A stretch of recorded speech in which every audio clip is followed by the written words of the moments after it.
더 피플 비서스 진 해리스는 미국에서 방영된 조지 셰퍼 감독의 1981년 텔레비전 영화입니다. 법정 싸움을 다루는 이 이야기에 해리스 역을 맡은 버스틴은 에미상과 골든글로브상 후보에 오르기도 했죠. 연기를 잘했던 것도 있지만 이 영화가 당시 실제 있었던 사건을 다루었고 그렇게 많은 이들이 관심이 쏠린 탓도 있었습니다.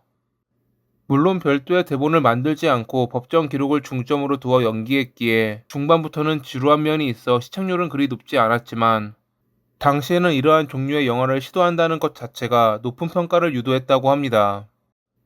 영화는 해리스라는 여성이 남자친구를 살해한 죄로 재판을 받는데 다툼 도중 일어난 우발적 살인이라며 무죄를 주장하는 그녀와 계획적, 고의적 살인을 주장하는 검찰의 대립을 중점으로 이에 배심원단이 그녀에게 평결을 내리기까지에 대한 내용을 다루고 있죠. 오늘은 끝까지 자신의 억울함을 주장한 진 해리스, 그녀에 대해 알아보고자 합니다.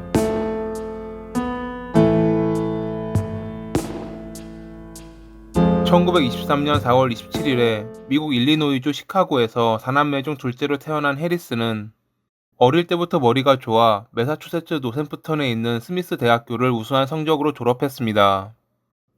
대학 졸업 후 짐이라는 남성과 결혼했던 그녀는 1952년까지 두 아들을 낳았고 화목한 가정을 이루며 잘 지내는 듯 보였습니다. 하지만 남의 가정사는 밖에서 보는 걸로 알 수 없다는 말이 있듯이 1965년에 그녀는 남편과 이혼했죠. 어떠한 문제가 있었는지는 모르지만 그녀는 1년 뒤 남자친구를 사귀며 새 출발을 하는 듯 보였습니다. 그녀의 남자친구인 허먼은 심장병 전문의로 여성들에게 항상 친절한 남성이었습니다. 자주 선물을 주며 좋은 장소로 함께 여행을 가기도 하는 그를 그녀는 매우 좋아했죠. 하지만 사실 그는 바람둥이였습니다. 해리스와 사귀면서 그는 다른 여성들에게도 손을 뻗쳤고 많은 여성들이 그와 관계를 맺었습니다. 당시 버지니아에 있는 한 여학교의 교장이었던 해리스는 그런 그의 성향을 알면서도 헤어지지 않았습니다. 장거리 연애 때문에 그가 쓸쓸해할 거라며 다른 여성과 하룻밤을 보내는 흔히 말하는 원나잇에 대해서는 크게 터치하지 않았죠. 허먼 역시 자신의 그런 성향을 전혀 숨기지 않았고 오히려 싫다면 헤어져도 괜찮다고 했지만 그녀는 그런 그를 받아들였습니다. 이러한 관계는 14년 동안 지속됐죠. 하지만 어느 날 허먼이 자신보다 30살 어린 린이라는 여성을 비서로 고용한 뒤 그녀와 바람을 피웠을 때 해리스는 평소와는 다르게 화를 냈습니다. 당시 학교 학생들이 선생과 교장인 해리스를 비난하는 시위를 벌였던 것도 그녀의 화를 돋우는 데 한몫했을 것입니다. 훗날 회의 때문에 모인 자리에서 학교 선생들은 그녀가 학생들의 시위에 낙담했고 거리감을 느끼고 있는 것 같다고 회상했습니다. 이 회의가 있었던 날이 1980년 3월 9일, 그리고 다음 날인 3월 10일에 그녀는 허먼을 살해했죠. 그날 해리스는 5시간이 넘는 거리에 있는 허먼의 집으로 차를 몰았습니다. 그녀의 지갑에는 장전된 권총이 들어있었죠. 그의 집에 도착했을 때 그녀는 침실에 있는 린의 란제리 속옷을 보고 그동안 참아왔던 화를 토해냈습니다. 이어지는 논쟁에서 허먼은 그녀에게 미쳤냐고 말하면서 나가라고 소리쳤죠.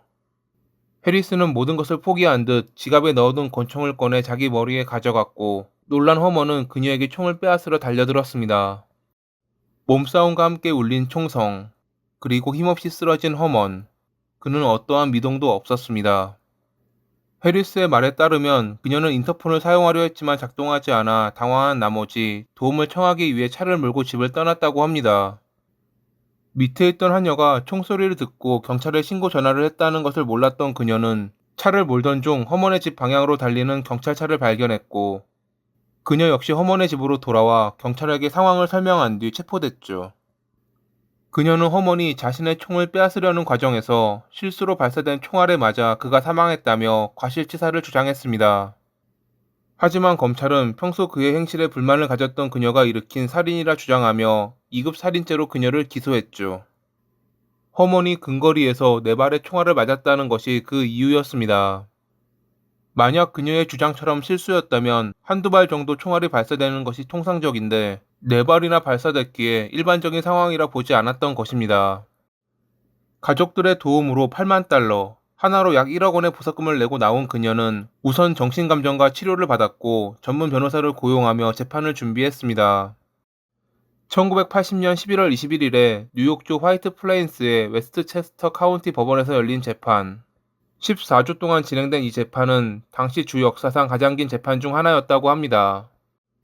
언론은 이를 대대적으로 다루었고, 이 때문에 많은 이들이 그녀의 재판에 관심을 가졌습니다. 배심원단은 몸싸움 중 운 나쁘게 발생한 사고라는 그녀의 주장을 그리 믿지는 않았습니다.